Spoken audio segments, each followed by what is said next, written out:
lo primero reiterar el agradecimiento al Comité Científico y Organizador por invitarme a este simposio, por haber confiado en mí para estar en esta mesa con podólogos de menor prestigio de los que tenemos aquí hoy. Lo primero, hacer una reflexión y que me llama la atención es, ayer tuvimos ya una mesa con 3 podólogos, hoy tenemos una mesa con 4 podólogos. Yo creo que hay que empezar a hacer un poco ya de tipo multidisciplinar. Sois preparadores físicos, licenciados en actividad física, preparadores físicos, hemos visto médicos, hemos visto de diferentes especialidades. El equipo multidisciplinar, ya veremos al final que hay una diapositiva un poco ilustró también, porque quería romper una lanza en favor de este tipo de trabajo, una propuesta de equipo multidisciplinar. En principio, los objetivos que van a tratar en esta presentación pues van un poco encaminando y continuando la presentación anterior y profundizando un poquito más en el pie diabético. Veremos el concepto del pie diabético, lo que es el pie diabético, la entidad, cómo la definimos, veremos la prevalencia, veremos sus factores biológicos por encima de forma somera, manifestaciones clínicas y sobre todo llegaremos a centrarnos en la prevención y educación para la salud. Ya se ha habido varias veces el tema de la prevención a lo largo de las charlas y creo que es fundamental hacer prevención. La prevención es el primer eslabón para frenar una enfermedad como el pie diabético. Veremos unas humildes pautas de ejercicio adaptado o unos consejos de ejercicio, porque sois vosotros los que tenéis que entrar ahí en ese tiempo. Y la propuesta del equipo multidisciplinar.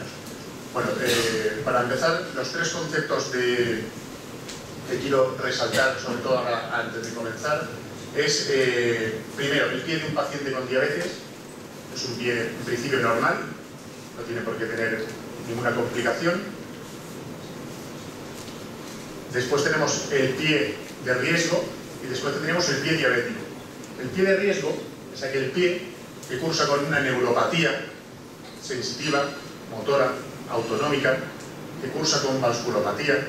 Más adelante hablaremos de la neuropatía, hablaremos también de la vasculopatía. Y además presenta unas grandes deformidades estructurales que van a provocar alteraciones biomecánicas. Más adelante me refiero en la mesa los demás ponentes van a hablar del pie neuropático, de abordaje quirúrgico del pie neuropático, etc.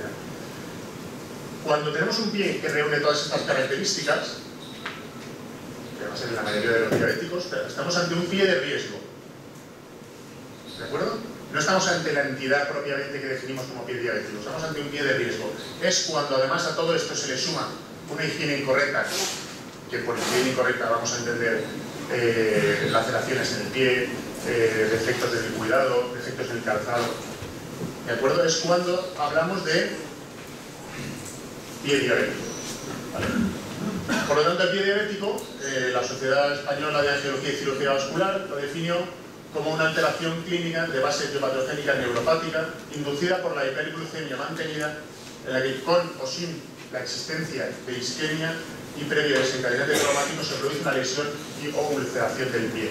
Pero esto, poco tiempo después, se vio que faltaba, que estaba incompleta, porque faltaba un desencadenante en esta entidad que era común a todos los pies diabéticos, ya la infección, o casi todos los pies diabéticos, ya la infección.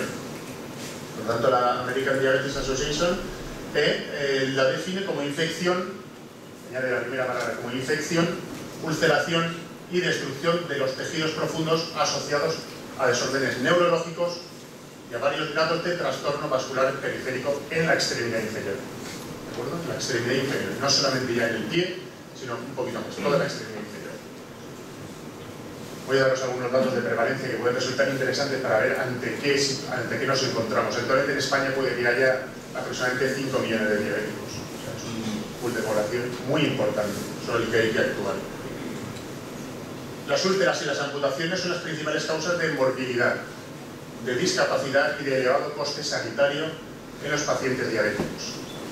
La mortalidad es, como veis, 2 veces superior en pacientes con úlceras y 4 veces en los amputados con respecto a los no diabéticos. El riesgo de mortalidad. Como podéis ver en sí misma, el pie diabético pues, puede ser una enfermedad más o menos común, que la tiene más, pero que podemos pensar que por estar en el pie, pues bueno, en el pie siempre se piensa que no hay ninguna enfermedad mortal. Obviamente como tal no, porque esto es un problema sistémico, pero puede llegar a tener una mortalidad elevada. La ADA estima que actualmente se practican unas 500.000 amputaciones. Eso, pensar el gasto económico, solamente mirándolo ya desde el punto de vista económico, lo que puede suponer 50.000 amputaciones. ¿De acuerdo? Pensar en las pensiones que se tienen que pagar, pensar en el tratamiento quirúrgico que requiere. Todo el tema de prevención va encaminado a esto, ¿de acuerdo? A evitar estos gastos. Más datos. El 15% de los ingresos hospitalarios directamente relacionados con la diabetes. El 25% de ellos, ese 15%, el 25% directamente relacionados con el pie. Luego comentar que todos los diabéticos, aproximadamente cuando ya pasan de los 10-20 años de evolución, de los 15 a 20 años de evolución, aproximadamente el 100% van a causar con neuropatía, o sea, llevar una neuropatía añadida a toda esta enfermedad. La prevalencia, pues en nuestro medio la prevalencia de la enfermedad vascular periférica es del 24,5%, es una prevalencia alta, una prevalencia bastante elevada. La gangrena, que es el paso previo a la amputación, más o menos, el paso previo a la amputación, es del 53 veces más frecuente en hombres y 71 veces más frecuente en mujeres con diabetes que en la población general. ¿Qué pasa cuando tenemos una amputación de un miembro? Se eleva muchísimo el riesgo de padecer amputación de otro miembro con respecto a los pacientes diabéticos que no han sido amputados por primera vez. La presencia de osteomielitis en casi el 30% de los pacientes ingresados por el pie diabético. Luego vamos a pasar a los factores etiológicos. Los factores etiológicos son los mecanismos desencadenantes de esta entidad, que es el pie diabético. Vamos a tratar la neuropatía periférica, vamos a ver los factores ortopédicos, la enfermedad vascular periférica, las infecciones y las negligencias. Pasaremos de forma somera todo esto, porque luego se tratará más. La neuropatía periférica, veréis que es la prevalencia de esta diabéticos, como comentaba antes, de más de 20 años de evolución, es el 100%, y es la pérdida de sensibilidad, por decirlo de alguna manera rápida, la pérdida de sensibilidad a nivel del pie, sobre todo de la planta del pie. Esto tiene un problema importantísimo, y es que la pérdida de sensibilidad se ha manifestado como el factor predictivo más importante de úlcera neuropática. Esta pérdida de sensibilidad, ¿qué implicaciones tiene? Un pie diabético tiene la implicación de si estamos sometiendo a un pie, vamos a hablar de temas deportivos, estamos sometiendo dentro de una zapatilla a un pie diabético a unas hiperpresiones bajo una cabeza metatarsal, se hace una pequeña herida, se hace una pequeña úlcera, esa pérdida de sensibilidad impide que haya mecanismos que nos indiquen a nosotros que existe esa herida puede irritar más. Si hay una deficiente higiene, puede generar una úlcera que se infecta. Todo es un proceso que se desencadena y acaba, o no, pero puede acabar con la amputación. ¿De acuerdo?